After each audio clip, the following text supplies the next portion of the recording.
You haven't seen Talladega Nights? No, never. Are you fucking serious? Is that bad? Talladega Nights. What is that? Are you serious? Can you help me out here?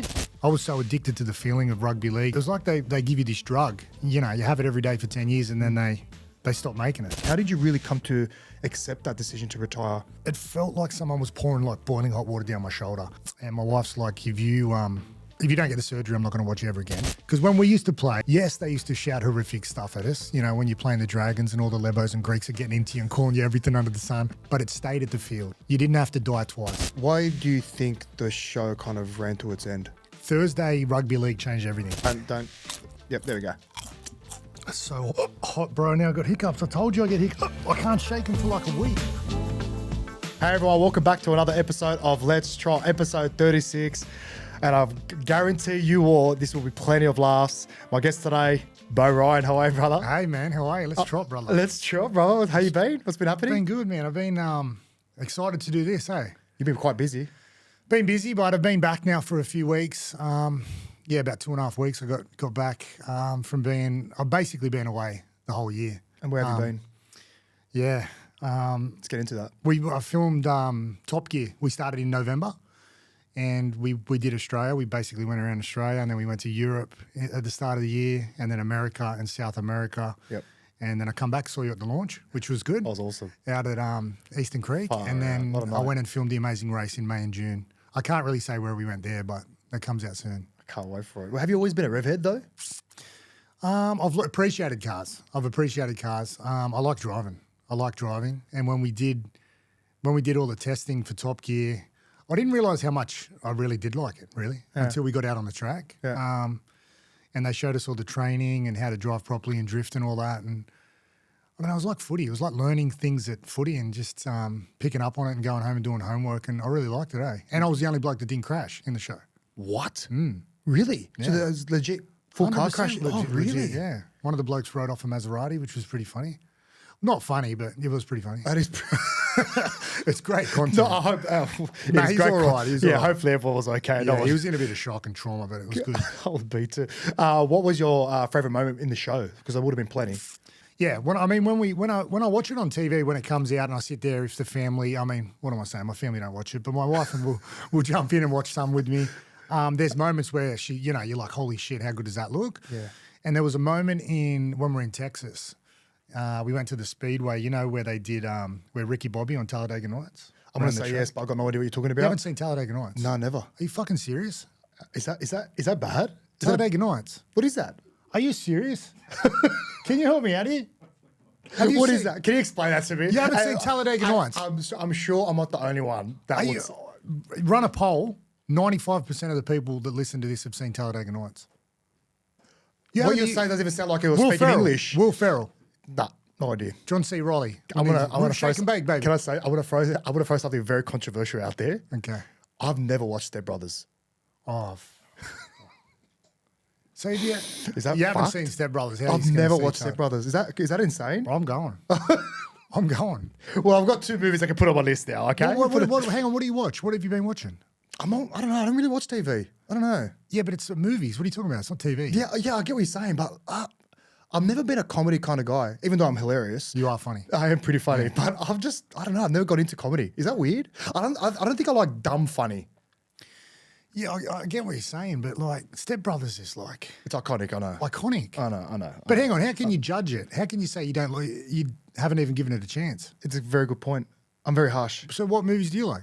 I love action. I love thriller. I'm really into those investigating, mystery. Give me an example. I love Interstellar. I love Inception. I love Shutter Island. Oh, you love all the trippy ones. Yeah.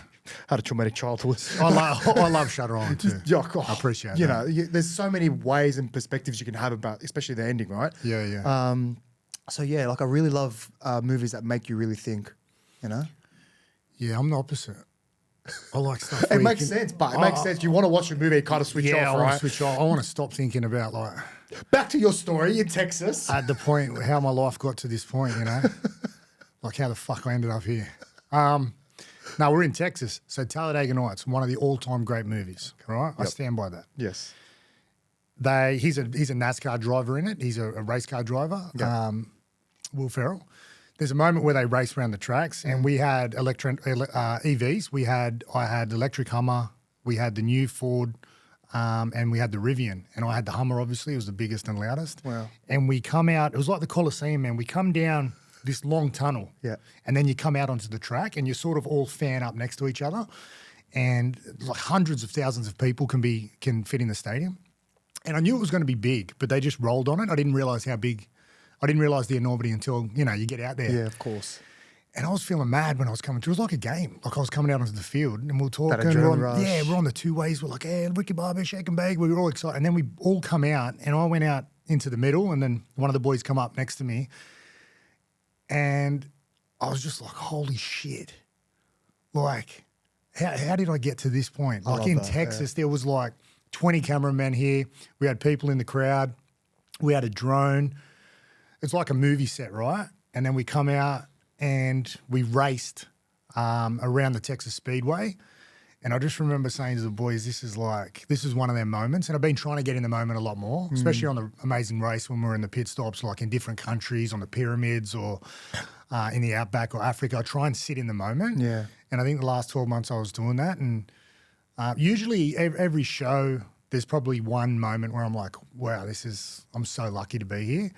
In Top Gear, there was about half a dozen. Wow. About half a dozen moments where I was like, man, I'm so blessed to be in this moment. You hear it a lot in rugby league careers, stay in the present moment. Yeah. But it's very hard to because you're always thinking about the next game, next training session. Yeah. And I actually struggled with that. Like this, I'm very thankful to have a great career, but looking back, you don't really get to reflect until everything's all over. You know what I mean? And you're like, wow, what like you said, what a moment that was. But actually living it and being in that present moment and really being grateful and thankful to have lived that in that particular time. Very hard.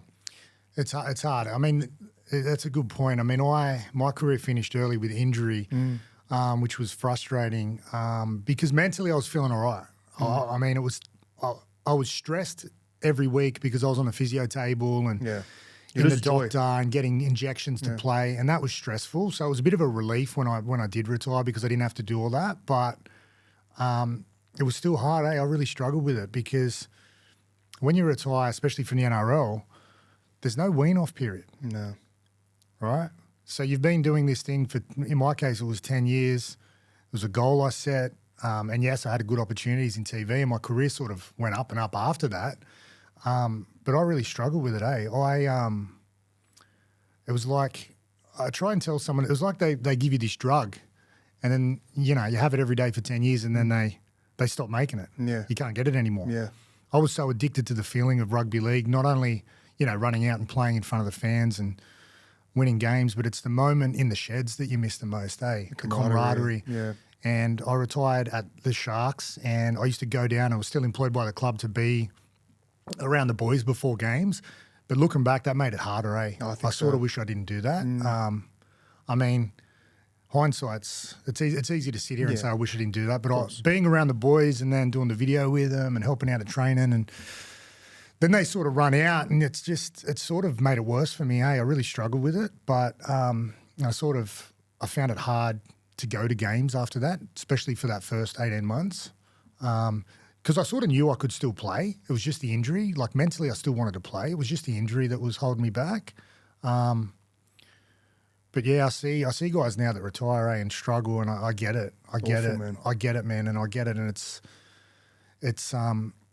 you think you're ready for it. You know, when you make the decision to retire, I'm sure you were the same. It's like I struggled. It was closure though. And it was like I got that closure, but at the same time, like it was something that I know I was giving up, like that I really enjoyed and loved. It was my passion. Like, how do you say to someone like, you got to give up your passion now? Yeah, like it's not easy. Yeah, you lose your identity essentially. You do, and that was, I think, the thing with my transition, which made it probably a little bit easier.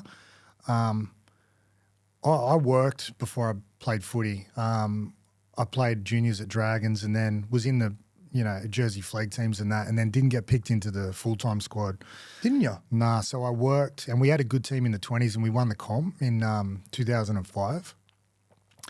And I thought go into full-time squad after that. But we had the Dragons, right? At the Dragons. Yeah. But we had a gun team, and we had the Morris brothers, Nightingale, and there was a lot of guys in front of me. And there was a 12-month period where they said, we just don't think you're going to make it. We're not going to take you into the top 30. And I knew how much harder it would be if I wasn't in the top 30 to make it then. Yeah. So working full-time, I sort of appreciated how hard it was to earn money and how hard reality was. That sounds very similar to me. Like I was, played in a pretty good under-20s team for South Sydney. We went to the grand final, just lost against the Warriors, Junior Kangaroos, team of the year, but I wasn't really rewarded with that for a top 30 spot in first grade. I got like a summer contract, done a preseason there. There were times where I was asking Langy, the coach, to come in on my days off and, not making any money, just going, training with the boys, just being an extra number, just kind of getting as much experience as possible. Yeah. And I love Souths. I'm fiercely loyal. I wanted to kind of play my whole career at Souths. Obviously, it didn't work out. And Panthers came in and gave me an opportunity, which, I took with open arms. But I remember as well, when I was that 21-year-old kid, I felt like almost like an imposter. It's funny because I always believed to be an NRL player, but once I was actually in the mix with those guys like Greg English, John Sutton, I actually didn't believe I deserved to be there. Yeah. And it was weird. It was a bit of a kick in the guts, but once I left Penrith, it was the perfect scenario for me because I was almost essentially rebuilding myself. And I looked at Penrith and they were rebuilding as a club, so it was a kind of harmonious transaction and it ended up working out, which I'm very grateful. But I wanted to, before we go on, I wanted to talk to you about your injury because I think it's really important. How did you really come to accept that decision to retire?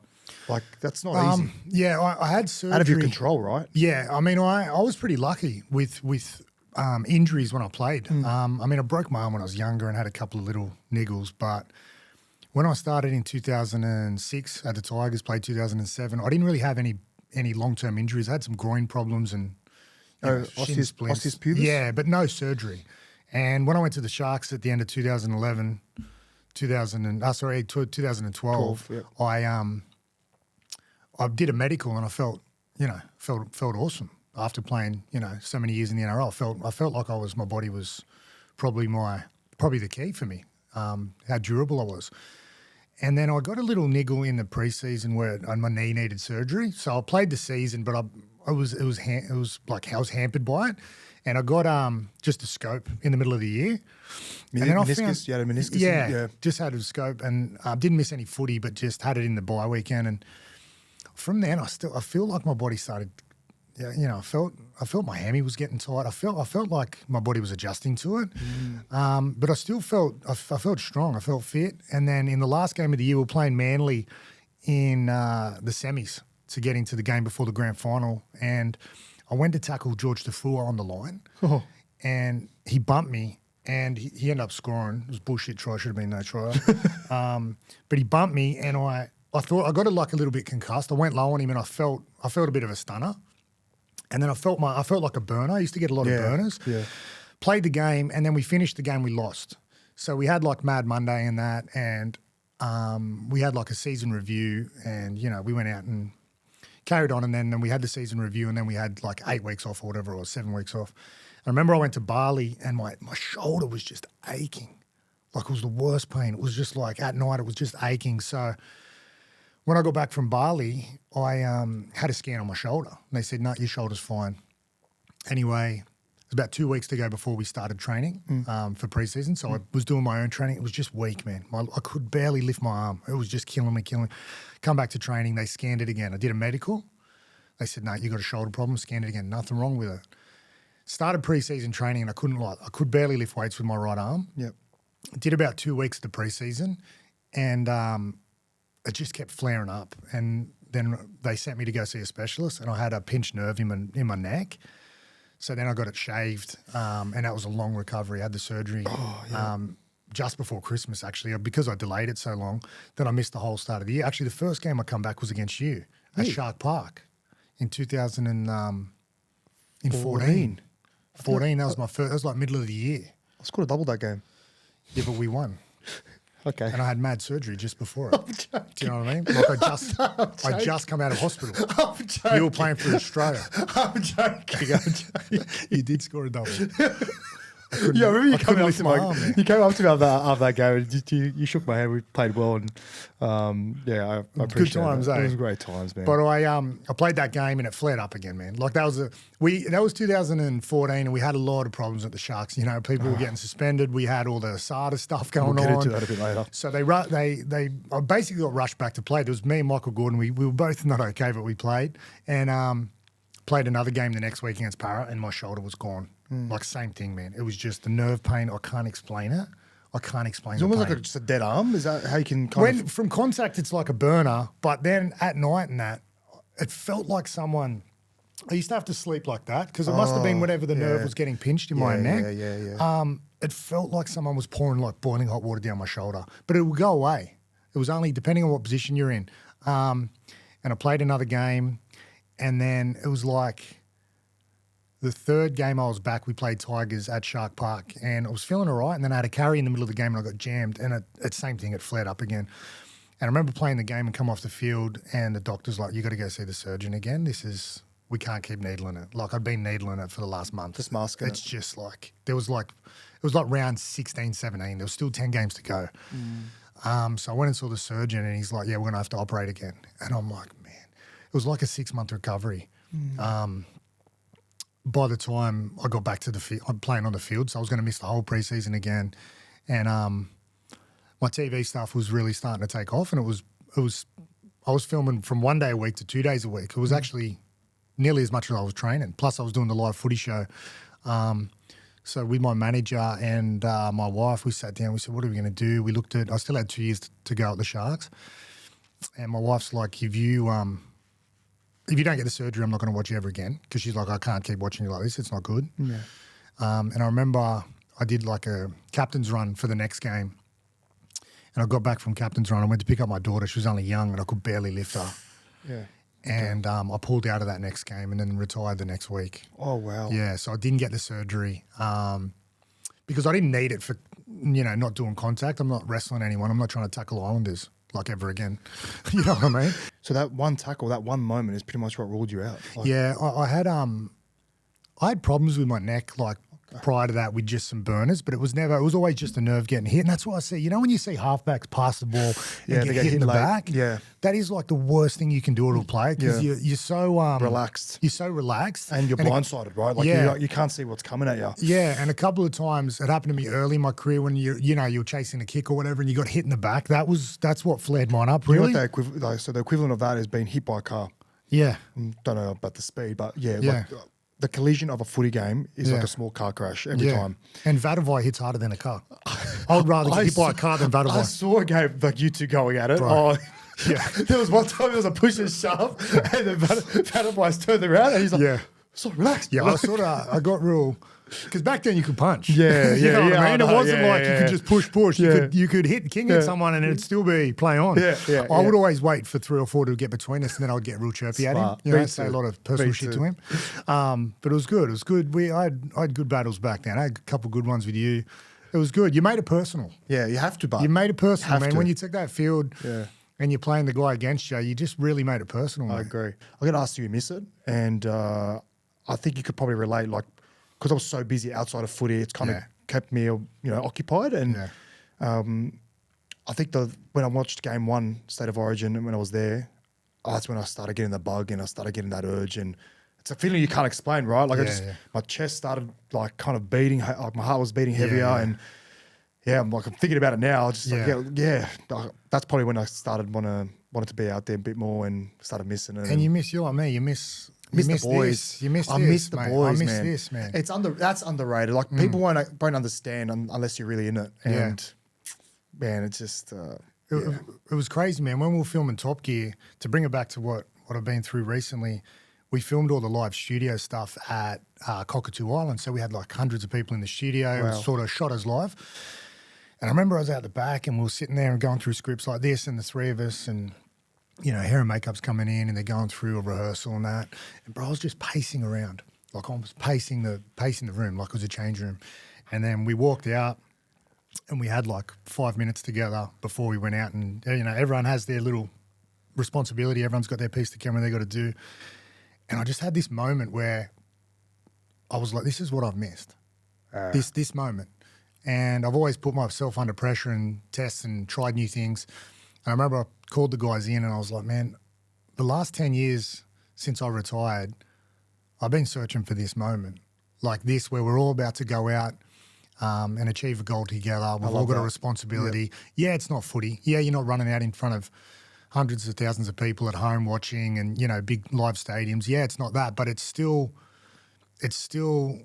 pressure in the moment that we're all achieving something as a team and a common goal, and we need each other. It's more rewarding. Like I need him to finish that before I start. So much more rewarding. In front of a live studio, and I said, this is what I've searched for. Like this feeling is what I've searched for, and nothing is, you know, you try different things when you retire and you go a little bit off the rails or you go up and down with your emotions, and everyone's got their own little journey, but I've searched to always pressure myself and put myself in positions where I feel really uncomfortable because that's how I grow.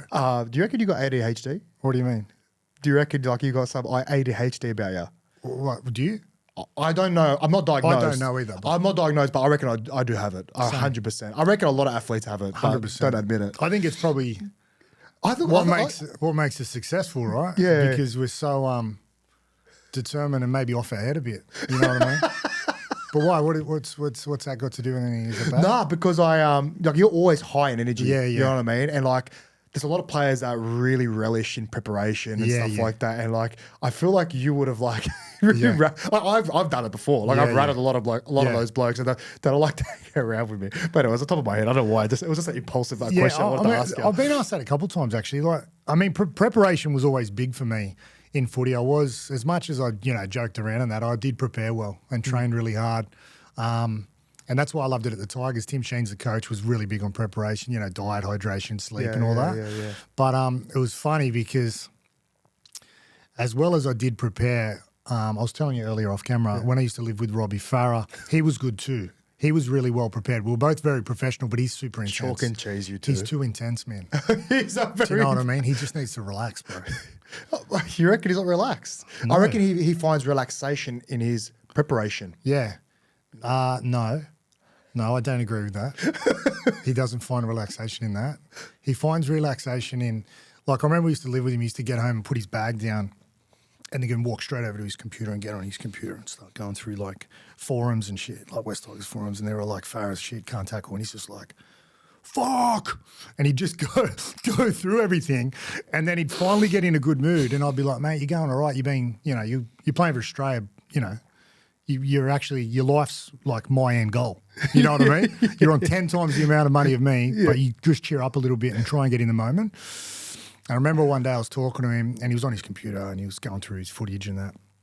And I was yelling out to him, like, what are we going to do for dinner or whatever? And he didn't get back to me. And I was like, man, you got to listen. He wasn't listening. So on the table, his mum had made up like all this Mad Lebo food and there was this lemon. So I grabbed some and there was like a mandarin next to it. So I grabbed it and then I come around the side of him and just juiced his eyes. No, you did. Yeah, because he was on the computer. I go, all you do is you're on the computer the whole time. So I grabbed all this, like anything citrus on the table, anything that would sting. And I just sort of come up behind him and just went bang and just rinsed his eyes with it. And he got up and it turned obviously into an altercation, but I remember he was coming at me and he was like swinging punches because he's strong, very strong, man. People don't realise he's strong and he's throwing punches, but I just remember his eyes were just pissing out with water and just like all foamed up. And he sort of clipped me. I was ducking and he clipped me and then I sort of tackled him and it turned into a wrestle. Bro, we wrestled. We lived underneath his mum and dad. His mum and dad lived upstairs and then me and Farah lived downstairs with his brother Eddie. We wrestled for about an hour. You know those ones where no one was giving up? Yeah. So like I sort of got to the side of him and was holding his leg and behind him, but I knew if I'd let him go, he was going to kill me. Fight. It was so I knew I couldn't let him. He's like, let me go. I'm like, no, I'm letting you go. You got to promise you're not going to attack me. He goes, I fucking promise. And I'm like, now you're swearing. Now you're angry. Relax. Now apologise. That burned me even and bro, more. as soon as I let go of him, he got on top of me. He was on top of me for like an hour. I reckon I'd still be there. Your soul's still there. The only reason I got out is there was like a knock on the door. And I was like, hey guys, you home? It was Ben Teo. No. Yeah, he's like, hey guys, you know how Teo speaks. He's out of helium. He's like, hey guys, is anyone there? And I'm like, Teo. And then he come in and got on top of Farah and saved me. And then they turned into a full-on wrestle. And I was like, commentating. And I was like, don't let him do that to you, Farah. Like, and then that turned into like an hour wrestle. But no, we had some mad times, man. We had some mad times. But we were different, but we both prepared well. As much as I joked around, we both prepared well for the game and for training every day. Well, I'm sure you got so many stories about Farah and your feuds there, which I've got a bit of a segment I want to get into. Oh, you got segments? Yeah, I have to be. Hey, be prepared. Have you got be prepared? You got? Can I? Is this me? And speaking, yeah. Well, you cut me off. That's okay. No, you go. No, you go. No, okay. Man. Okay. I was actually going to say our proud partners, ShoeGrab and obviously Let's Trot, have gifted you some apparel and sneakers, brother. How good. Well, we're going to do the sneakers now. It's all now. Okay, but what about put the Let's Trot on? Let's put that on first. Let's Trot, bro. Let's go, brother. Let's Trot. Where's addo-carr? Oh, he's training. Training? Whoa. Are you looking? Yeah, no. I'm sore, man. I told you when you rang yesterday, I've been training heaps and that. It's just, I don't know, man. I'm not, it's just everything's harder now, eh? I know. Everything's heavier. And then you're at the gym and people are trying to lift more than you, and then your ego kicks in, and next thing your lower back goes, and it's just a whole big thing. It's a situation, bro. How's it feel, brother? Oh, look at Feels that. mad. Look at that. Oh, How's it look? Cracker. It's Trot, brother. Let's Trot. Trot. Now bring that mic closer because I don't think anyone can hear without. Oh, well, they know what I'm saying. Let's Trot. Yeah, it's How come you got the hoodie and I got the... well, different. Oh, you like this? You rather this? I don't mind this, actually. Yeah. You sure? Well, that's all right. This is... Are we going to do this? Yes, we are. Well, I know you're very picky when it comes to shoes. Yeah. Why do you say that? Well, you're texting me like, I'm not going to wear anything else unless it's this. No, you were like, hey, bro, can you, with the podcast, we do this little thing for ShoeGrab. And I was like, yeah, cool, man. Can it be Adidas shoes? And you're like, oh, okay, so do you only do Adidas? I'm like, yeah, I only do Adidas. Why do I sound like that on text? But then your next message is like, hey, yeah, bro, what about if it's not Adidas? I go, I just text you, it's got to be Adidas. And you're like, fuck, all right. And then you don't reply. And I'm like, are we doing you the shoes? think you're the only one to request Yeezys? The poor bloke's going to Well, they run don't have out. to be Yeezys. Are they Yeezys? Oh, I blew it. Anyway. You blew the... I'm sorry. So I'm good, sorry. man. I like the boys at ShoeGrab. I always look after all of everyone else. Good, brother. Yeezys are hard to get at the moment, man. Yeah, I actually don't know what colour. So that's a surprise. So there. do I do now? Reveal? Let's do it. Is that what we do it? Yeah, we're doing it. But this mic's killing me, eh? it keeps sliding in, man. Oh, mad. Oh, how good. Congrats, ShoeGrab. Shout out. Mad ShoeGrab. Oh, I'm actually, I need a new pair. Oh, 11, man. Is that you? Yeah, it's me, man. I guessed. Did you? No, I didn't. You told me. But let's see what you got. Oh, yeah, these are hectic. These are You hectic. did have heap. Oh, I've got wow, a there. few, yeah, but these are hectic. Do you got those ones? Nah. You do. You do. No, eh? I don't. Brother, I don't. I swear to God, I don't. Oh, perfect. They're my favourite. But, you know, they're hard to get, man. These are hard to get. You want to try them? You played 5 years, obviously, at the Tigers. But in between that, you were kind of juggling media as well. And you're kind of one of the first players to actually put yourself out there. How was that adjustment? And also, when did, media come in as a passion for you? Yeah. I guess I'll take it back to how it started. In 2000 and I think it was 9. Yeah. When Matty Johns went through some stuff off the field, there was a gap in the show where they needed someone to come in and, provide some comedy relief. And I got a call from the EP of the show, Gary Burns, at the time. Or my manager did, saying, I want to meet Beau. I heard, you can tell a story or whatever. So I went in and met him at Willoughby there, the old Footy Show studios. Of course. Met him there and he said, I heard you funny on that. And I was like, no, I don't know about that. And he goes, say something funny. And I remember Heino was with me because Heino used to come everywhere with me. And I said, oh, Heino's a piece of shit. And he's like, okay, you're going to have to be better than that. You start tomorrow. And I'm like, okay. Doing Just what? like that? Yeah, doing what? What do I do tomorrow? And he said, well, where are you training tomorrow? And I said, I'm training at Leichhardt. We're at Leichhardt Oval. And he said, just do a street talk around there. And I remember the first piece to camera I did, there was a little bit of like an intro written. Yeah. And I just went home and memorised that. And it was just something simple like, today we're going to go out to Leichhardt and see what the fans feel about the game or something like that. And I remember I was mad nervous. And I remember the light come on and I did it. And it felt I felt a buzz I'd never felt before. Like I was buzzing. Wow. And I thought it was mad. Like looking back, it was awful. Like it was terrible. But at the moment, I was like, I want more of that feeling. Interesting. And it was just sort of vox pops and street talk. So there was not much structure to it. So it was pretty cruisy and pretty easy. And they put it on the show and people liked it. There's a market for it. And so I started doing it. And I was doing it once every probably 3 weeks. And then it sort of evolved to once every 2 weeks. And then we started the Beau Knows segment. Yep. And then I was doing the live show. And it sort of went from, it was good. Like during the season, not a lot of people know you do get a little bit of time off. So in the preseason, you don't get much time off. Yes. But during season, depending on when you play, there's a lot of recovery, a lot of half days. Yes. Whenever I finished training, I'd ring the producer from Nine and we'd go on film. Whether it was a street talk or a skit, like I was just doing as much as I could. Instead of playing golf, you were doing that. Instead of playing golf, I wasn't, probably like you, man, I got no patience for golf, mate. Zero. Or surfing. Zero. Or any of that I don't shit. got the swing for it either. Do you know what I mean? Yeah. And you gotta be super patient to play those sports. So I'm impatient, or as you think, got ADHD.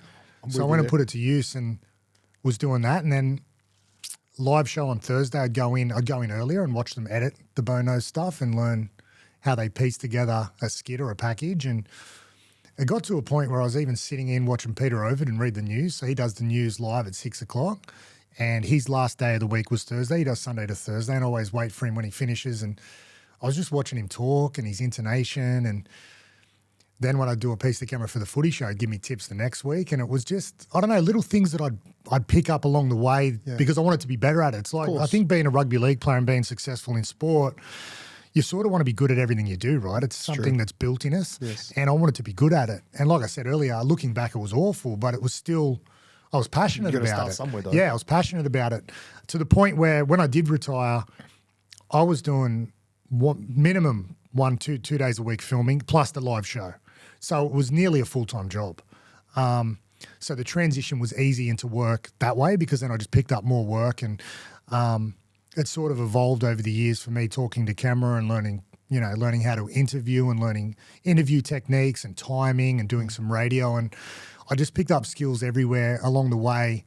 And I feel like all the stuff that I've learned probably since 2010 has pointed me in the position now to be able to host big franchise shows. That's amazing because I remember having this conversation with Jay with ShoeGrab and, he believed in me to kind of, host this show. And, I really didn't fully believe in myself to do this show at the time. But then I go fuck it, let's do it. Like, what have we got to lose? You know what I mean? And I'm the type of person, if someone believes in me, I want to repay that tenfold. 100%. And, I remember we were kind of talking and meeting and trying to envision what we wanted to try and create.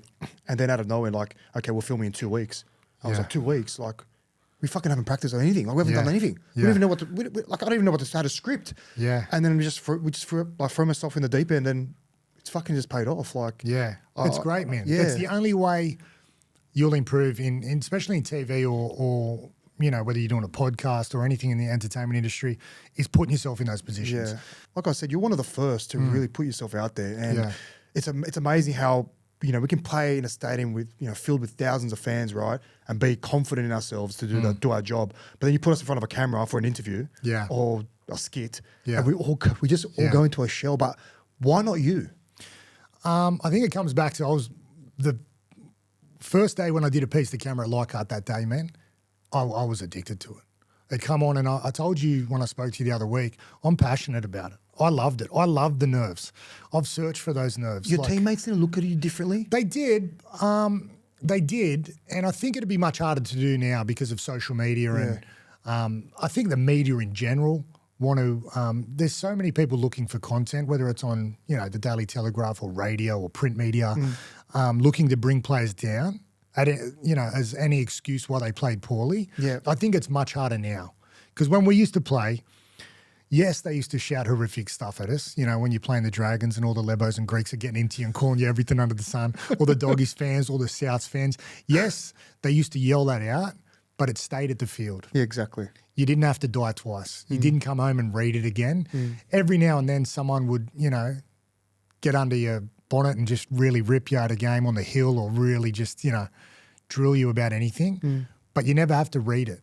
You never have to go through that on social media or open a message and see it, which carries so much more weight. I agree. And that's what the players have got to go through now. Also the fear of failure. I think because rugby league players are so professional and proud, they don't want to fail. You got to fail, man. You got to be able to fail. You got to be prepared to fail. I agree with that as well because, like, I don't know, you probably can relate. Yeah. In your career, you only want to do vision and footage when you're playing good and you're winning. But you never have the courage to actually watch the video when you're not doing something good. That's right. And I think that's where the learning experience is. 100%. The opportunity to make yourself vulnerable, to hold yourself accountable. Yeah. Yourself, not having your teammates to do it for you or your coach in the video sessions, right? Yeah. It's actually watching yourself playing. Like, listen, I fucking played shit, but why did I play shit? Yeah. It wasn't my prep. Oh, look, my tackle wasn't good. I wasn't effective there. My run was piss weak. Like, it's all different learning experiences. 100%. Yeah. A lot of it comes back to prep, man. Yeah, I agree. Especially even with TV. Like if I stumbled on a line or I might have said something wrong or did something incorrectly in a piece to camera or a car or whatever, it all comes back to prep. Because we do rehearsals, we do big pieces to camera, we do the study, and if I haven't done it, then it's on me. And you touched on it before as well, right? So you're juggling footy and you're juggling media and you're putting yourself out there even more. Yeah. And you're obviously bringing more attention to yourself and to your team. And if you have a bad game, he's doing too much, man. He's doing too much. He's not preparing well. He's a comedian. Like he's not really focusing on his teammates. Yeah. Like, did you get that from your coaching staff? Did you get that from the media? No, I got it from the media, yeah. I got it from media all the time. But when I did the first Footy Show thing, I didn't actually ask the coach, Sheens or anyone from the Tigers. I just did it. And then I did it again. So you can say it didn't affect your preparation? Well, didn't affect your performances? I was thinking about my performance, but when I did the first couple, I remember I was at lunch and we were training at Concord and Sheensy come up and he says to me, "Hey, I saw you on the Footy Show last week." Yeah. I was like, yeah. He goes, "What are you doing?" I said, "No, I'm just doing a little bit of Footy Show, Is that sweet?" Yeah. And he's like, "Yeah, just don't play shit." And I'm like, "Don't play shit." And I remember we were playing the Roosters that game and he goes, "Because if you let it affect your football, you won't be doing it again." And all I remember is playing that Roosters game going, "Don't play shit, don't play shit." Oh, my God. Running out at Allianz going, "Don't play shit." And I think if I would have played shit that game, that would have been the end of the career. Isn't that interesting? Which I prepared. Again, I put so much pressure on myself, man. I put so much pressure on myself, but I loved it. Yeah. I really loved it. And, like, watching these days, who has, like, impressed you the most, like, particularly, like, with footy? Any teams? In rugby league, in footy? Yeah. I love watching everything Melbourne have done, man, because they lose so many players every year and Penrith, and they're still up there. But I love watching the Broncos play, the way they play. Yeah, man, those kids that don't care. Penrith are awesome to watch. Mate, the Tigers, man, I enjoy watching the Tigers play. The good thing about the comp now is anyone can beat anyone. Yeah. I mean, the origin period's hard because it skins the teams, but you really got to turn up every game. There is, the Roosters, Penrith, Storm.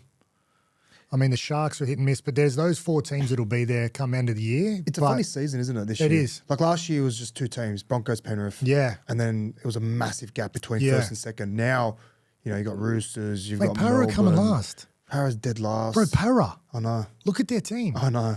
They've got a crazy team. Souths. Look at their Souths, team. man. Like, yeah, it's just So, bizarre. it's the inconsistency there, which I don't know if that comes back to prep or what, if players believe in what they read, but it's, times are different now, mate. Well, I was going to ask you, like you said, like you've got the roster, right? And people want to ask, why aren't you putting the performances in? And obviously there's a lot of factors, right? Yeah. Perfect example, you went to the Sharks. Yeah.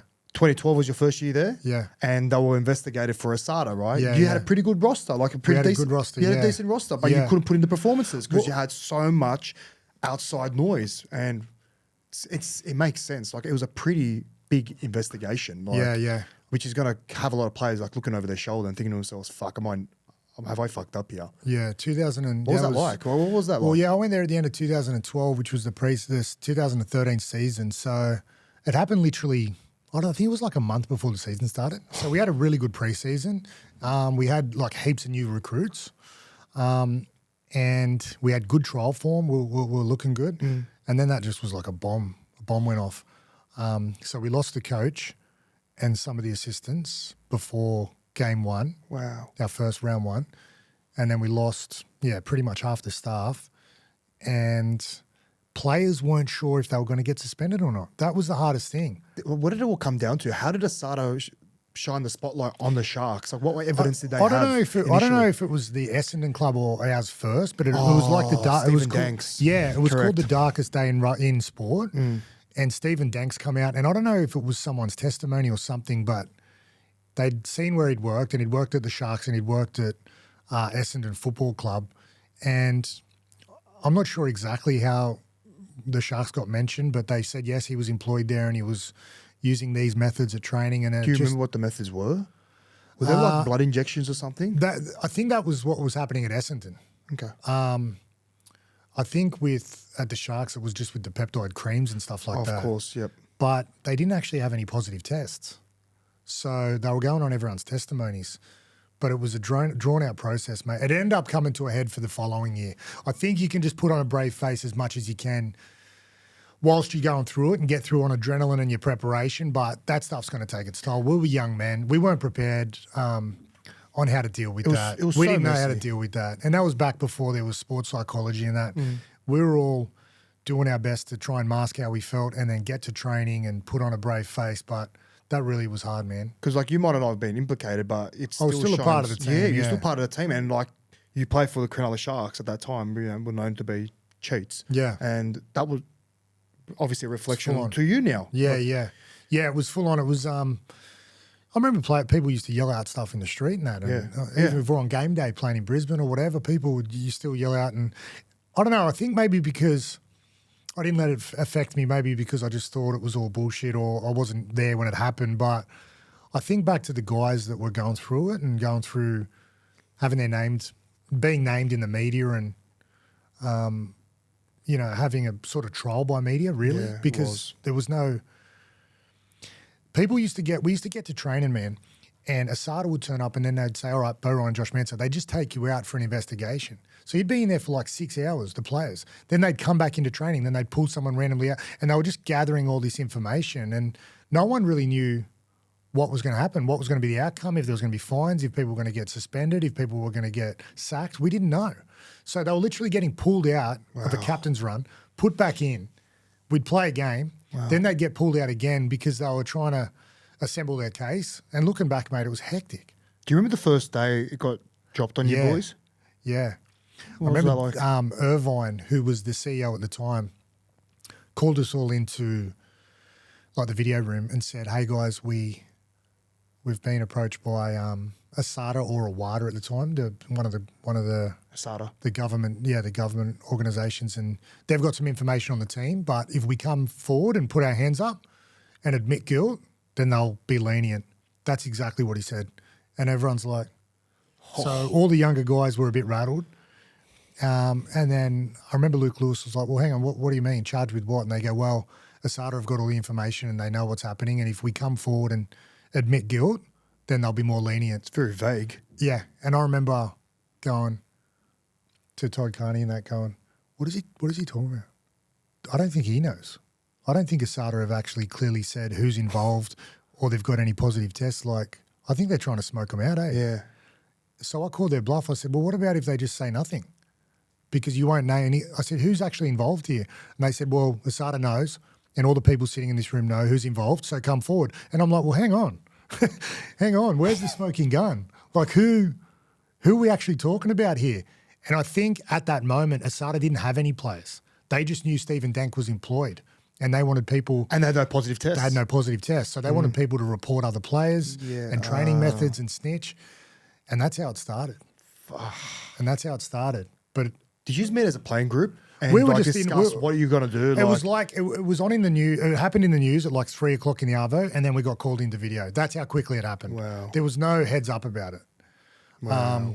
And then literally the coach got stood down, Flano got stood down, a lot of the trainers got stood down, and we played for about a month with no coach, which we were going good because we're on adrenaline and we're winning a lot of games. And then they sort of come back in, but there was always that cloud hanging over of players getting suspended or sacked, which eventually they ended up taking a plea, I think, at the end of the year. I'm not too sure. Because that was weird, right? Yeah, because I don't really know how that worked out, man. Yeah, that end of that year, so they employed players to come forward and admit guilt, and if they did, it'll be a 6-month suspension. Which they could serve in the preseason. Correct, and off-season as well. But this is where I kind of go at that kind of claim is that Sandor Earl did the exact same thing, but he ended up copying a 4-year ban. Yeah, it was crazy, mate. And Sandor was on that Gladiator show you hosted as well. Yeah, it was crazy. I saw him absolutely folding blokes on that show. Bro, he's 106 kilos. He's a big boy. I remember some guy stepped him one night and I was like, bro, this guy's making it personal. Like, he's out there with his little crop top and his little Speedos on looking just so big and aggressive. And then I remember this guy, he was like an ex-army vet, so like a stand-up kind of guy, like a legit soldier.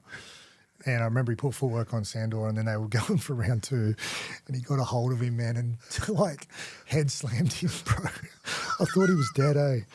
Like got on top of him, got real close, and then head slammed him and come over the top of him with the body. And I'm like, this bloke's dead. It's a kid show, and I'm pretty sure Sandor was just killing someone there. He just like made it so personal. Let's talk about your time on the Footy Show. Yeah. So many great memories. I thought we have been.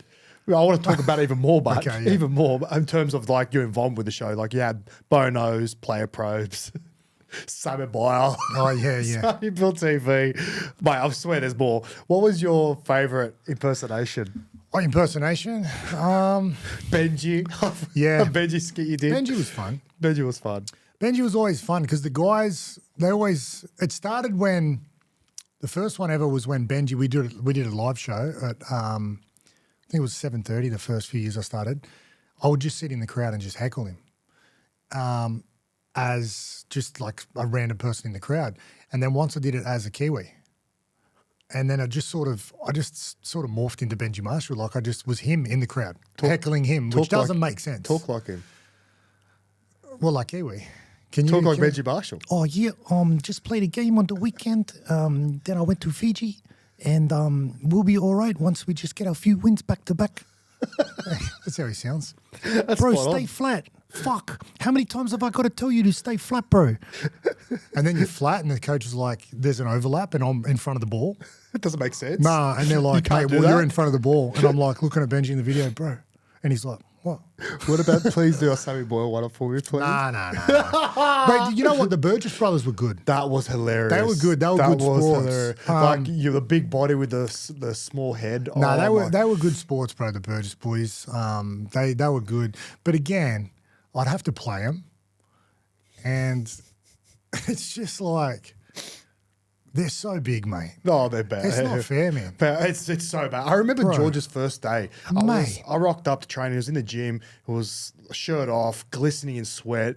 Looked like a massive polar bear. And he's just doing arm curls with 30 kilos like they were 10 kilos. Bro. I was just looking at him like, who is this guy? Those twins, man. Unbelievable. Like Burgess was big too, mate. And it's super aggressive. Even Luke, they're big. Yeah. And I remember they used to just come in the Footy Show and that. We'd have fun. And I just couldn't stop looking at him.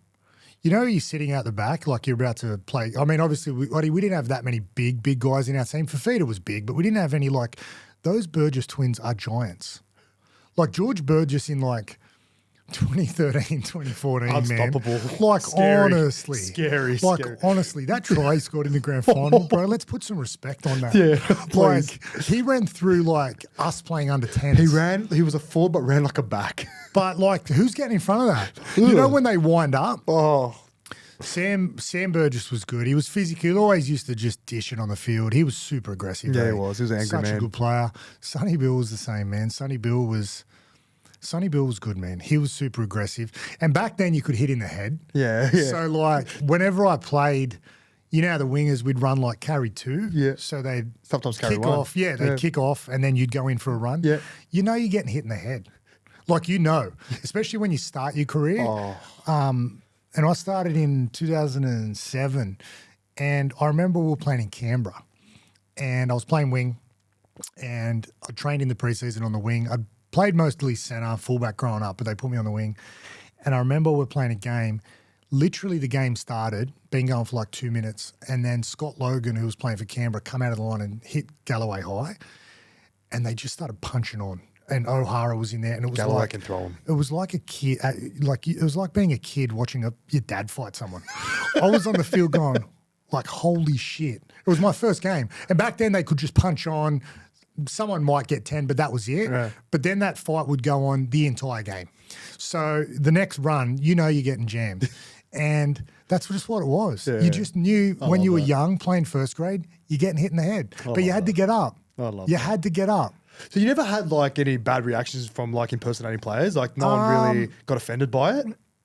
Yeah, Jamie Soward did at the time, which I sort of regret, to be honest with you. Okay. I feel bad because I think I hid behind the fact that I was doing all the players. Like I was doing Sonny Bill, Benji, all the Burgess family, Gal, like literally any high profile player, I just would attack, Roast- would you just just roasted roast them. them. Yeah. And it was sort of, I looked at it that it was fair game, but he It was quite personal at one point, wasn't it? yeah, and I think the fact that he didn't like it, I probably should have eased up then. Looking back, I should have. Did you feed off it, you reckon? Yeah, because I would Yeah. just, whoever would, like Sonny Bill as well reacted to it, I would just take it to the next level. And I think because the people, I don't know, fans liked it, I fell into that and I hid behind that. Yeah. Looking back, I wish I didn't because if it obviously was affecting him, which you're looking back now, it's easy to see. And Yeah, now of course. I'm much Hindsight. older.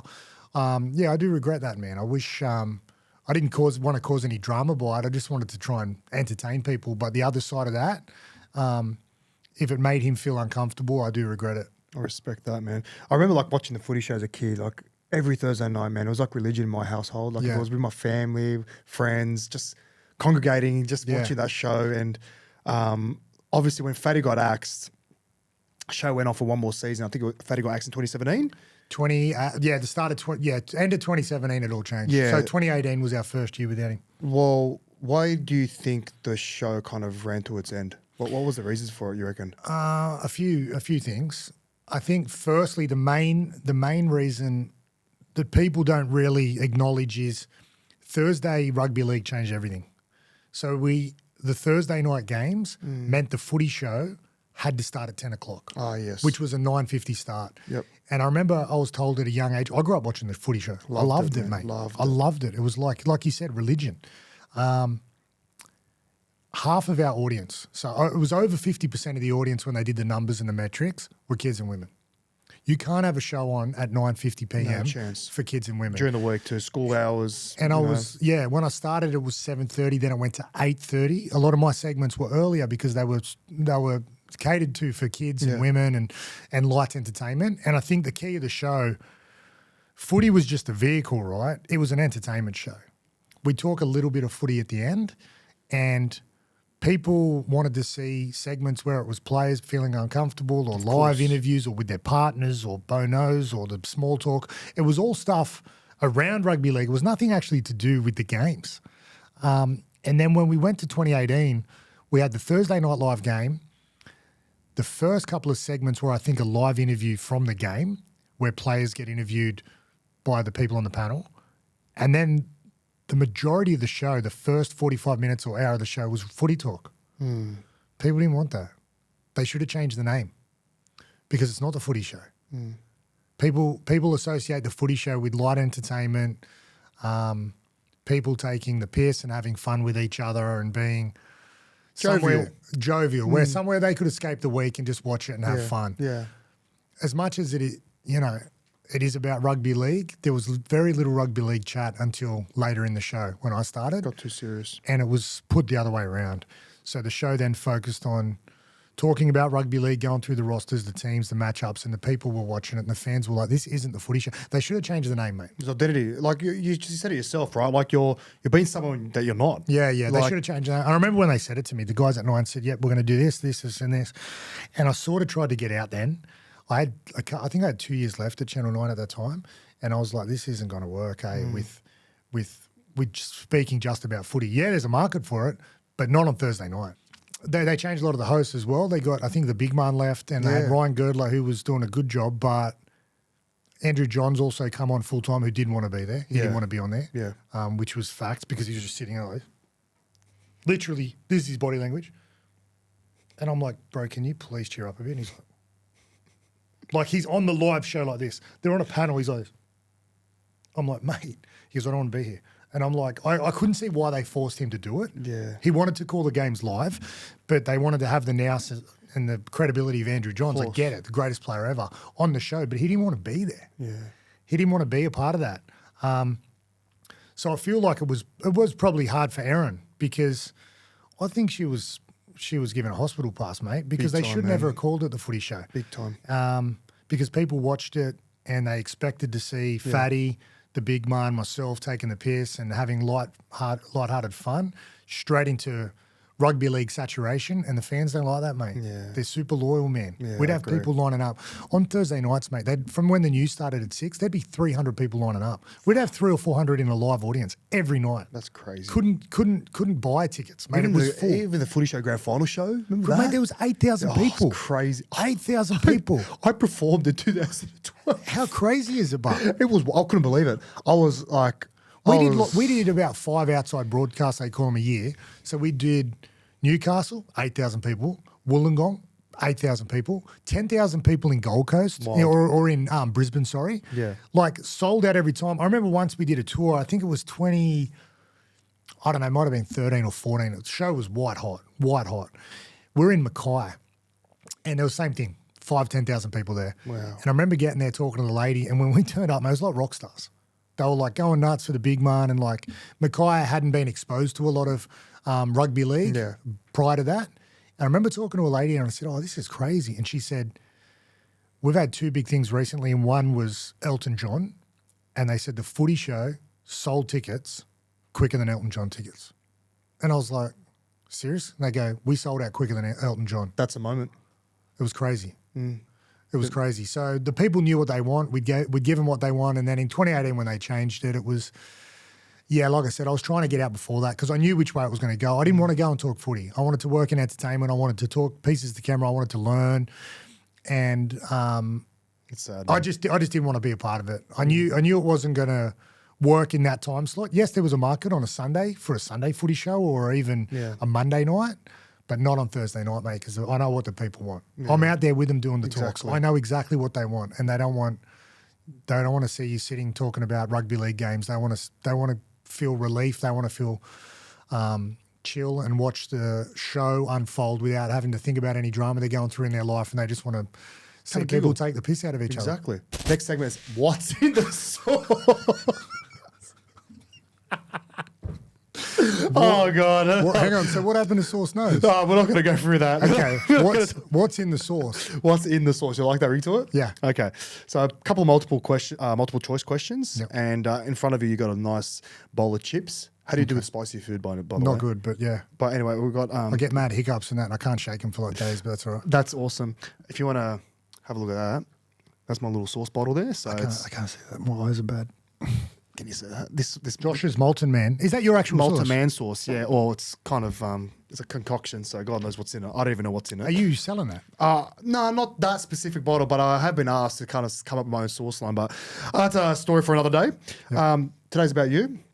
If you get a question wrong, you have to have a chip drizzled in hot sauce, and you can't show a face or anything like that. You got to How push hot through. is it? Oh, it's not that bad. It's not that bad. Looks Everyone's bad. got a different. To me, it's not that bad, but everyone's got a different tolerance, right? Yeah, but you're Asian. You can You can said take this it. the other day. I am not Asian. I thought you were Asian. I'm Portuguese Lebanese. Oh, I thought you were Vietnamese Lebanese. Yeah. Okay. That's you're pulling my leg. So you're now. not Asian. No. I always thought you were Asian the whole time. Are you joking? Are you me up? Yeah, I thought you were. I'm not I going to thought buy you were it. Asian Lebanese. I'm not going to buy it. I'm not going to Oh. buy it. I'm not going to buy it. Okay, it's cool if you are. I was just saying. I thought you were. Yeah, nothing wrong with that. No, but that's why you can take the heat. You know what I mean? The Asians, yeah, they do like spicy food. They love yes. spicy Well, food. Portuguese spicy food, right? Like they But like, are you Portuguese or are you just saying that? my mum's Portuguese. I feel like you're just saying that. I'll show you my birth certificate. Okay, who is the eldest out of you, Benji Marshall, or Robbie Farah? Robbie Farah. Far out. He's How older. did you know that? I lived with him for years. I told you this. Yeah, but how did you know? Oh, anyway, I was like, yeah, good, correct. Robbie Farah is 40 years old. You and Benji are 39 and only a few months apart. Yeah. You're actually the youngest out of the three. Okay, since you're a Top Gear expert and a rev head now, Here we go. what is the name of the new Bugatti? Oof. A, Sedan, B, Tourbillon, Hang on. If See- you can't say it, how am I supposed to get it? You can't even say it properly. Tourbillon, as I said it. Okay, but what was the first one? Sedan, Like Toulon. what? Like Zidane? Like Zinedine Zidane? Is that what, like the French captain? Like the French. I didn't think you knew so much about soccer. Come on, man! I love soccer. And Platini. Okay, so Sedan, Tourbillon, Toulon, or Platini. Hang on, there's 4. Yeah. What was the third one? Toulon. Okay, hang on. Slow it down because you didn't say that one. You said Toblerone or something. You've said 3 different ones now. A, Zidane. Yes. B, Tourbillon. C, Toulon. D, Platini. How do you spell Platini? Platini. Bugatti something. Give us the second one again. Zidane, A. No, it's not Zidane. B, It's not Toulon. Tourbillon. Spell that for me. Tourbillon. Say it again, but to me without. Tourbillon. I'm not saying that right ever. You're not saying that right. What was the last one? I'm all French. Platani. Platini. Platini or Platani? What is it? Platini. Bro, it's a tough Bugatti, one, eh? Platini, Bugatti, Toulon. It's not Toulon. It's Bugatti which is in Zidane. the south of France. It's not Zinedine Zidane, who was the captain of France. That in was football. not his name, but anyway. Isn't it Zinedine Zidane? Zinedine Zidane. Yeah, but that's Zinedine Zidane. Okay, same yeah, thing. okay. So, So what it's not is the Zidane. answer? We're too long here. I'll go Tourbillon. It's not Tourbillon. It's actually that's wrong. It's actually Tourbillon. You said Tourbillon. So that's So what is it? I'll give you benefit of the doubt. It is Tourbillon. Yeah, see, that's but right. you said Tourbillon. Yeah, but it's all. My tongue's You getting got to twisted. roll the E's. All right. You won that one. All right. Number 3. Well, hang on. Do you have to eat one if you lose? Or No. Okay, That's not how the that's rules not the work, mate. yes. The Top Gear hosts for Series 1 were Clarkson, Hammond, and who? May. Sorry? Clarkson, Hammond, and May. Bum is incorrect. Oh, the first one. Who was in before that? Jason Dorr. You didn't even let me. yeah. Hey, you didn't even let me tell you the answers. Oh, okay. Well, unfortunately for you, Beau, I jumped the gun there, didn't I? you did, and now you're going to have to Got too have. confident. Let me help you there. So, What's with the Tom Burgess written on the table? Oh, we'll get to that a bit later. How long does this go for? Well, We've been here for like you 4 wanted to hours. go out. How much are you putting on? That's a bit much. Sorry about that, Bro. Hold on. Like, will this fuck me up for the No, day? he won't fuck you up. You can't show a face, okay? You got to put a straight, brave face on because you're getting interrogated now. Oh, wow. Just What's in quickly it? go down the hatchet. Don't. Yep, there we go. Well, man. Fuck. All right. Question 4. You've played 104 games for the West Tigers between 2007 and 2012. How many? That's so hot, bro. Now I got hiccups. I told you I get hiccups. I can't shake them for like a week. There's milk in Oh, bro. There's milk in front of you. Oh, mate. Oh, Milk. so hot, bro. I didn't realize you're that sensitive. Is that really that I hot? told you. I took a lot of I can't even speak. took a lot, too. I took it all off. Question How did 4. you? How do you find the chili sauce? Hot. Okay. Next question and last question. Hopefully you get it right for your sake. You've played 104 games for the West Tigers between 07 and 012. How many tries? 2012. Fucking hell. 07 and 012. Do I have the chili sauce? How many tries has Beau Ryan scored for the West Tigers? A, 44, B, 45, C, 46, or 47? Oh, You should know this. yeah. How? This is easy though. 45, 46 or 47. What's coming at you? 45 sticking out at me, eh? Okay. I'll go 45. Nah, is that wrong? That's wrong. I can't go another one, That's bro. It's so, so wrong. hot. It's 46. Is it? 46. You should have known that. Come on. Anyway. Do I have to do another one? Just one more. Can you just do it for me like you're the host? I can't. I'm sorry. I can't. It's so fucking hot. Just last one. Like I'm burning up in here. You got a milk bottle I there. haven't eaten for like 4 hours and then my body's just put in the hottest chili shit in the world. Go again. Like my mouth is burning. Like, bro, you starved me. and then do this. I gave you pastries in the back. Yeah. That's why I'm prepping you, mate. I was getting you. Mad hot. So hot. Get the mic, please. Alrighty. Yeah, what'd you have for lunch? I had 2 chili chips and about 2 litres of milk. All right, this is your last one. This is no right or wrong answer. You right? just said it This was is no last right or one. wrong answer. This is no right or wrong answer. If you had to choose a full career in footy or a career in media, which one would you be? You're a bit rattled from that sauce, aren't you? So hot. Has everyone done this? Or is it just me? Well, Foxy chicken shit. He didn't. So no one's done it. No, they have. They have. Oh, Faces all burning up. James Graham went bright red. He's not that tanned as it is, so you can imagine what he looked like. Mad burning up. Next question is a mystery question from our previous guest, which was Tom Burgess, and he's tailored a question just for you. For me, do I read it? You read it right now and answer it. Thanks, Tommy. Satan is Biggest person in the world. How would he say it? How would he say? How would Tommy say this question? Yeah.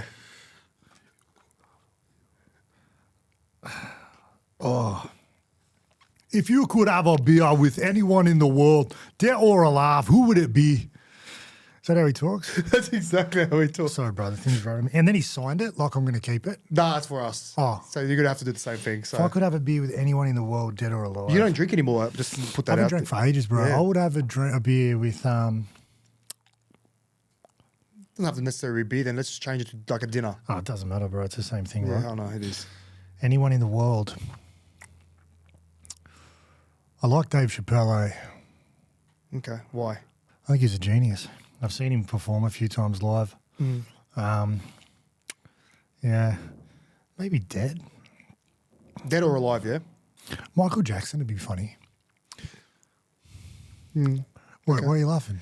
Well, no, I don't know why I laughed then. I don't know why I laughed. I just thought of something else, but anyway, that's fine. Oh, I'm not going to hang out with, like, stay at his house and that. Go Go to Neverland. I'm just going to have a beer with him. Yeah, he's not the type of person to have a beer, but I don't think. But that's what I mean. He might have a beer and lose his shit. Be funny. Yeah, that would be funny.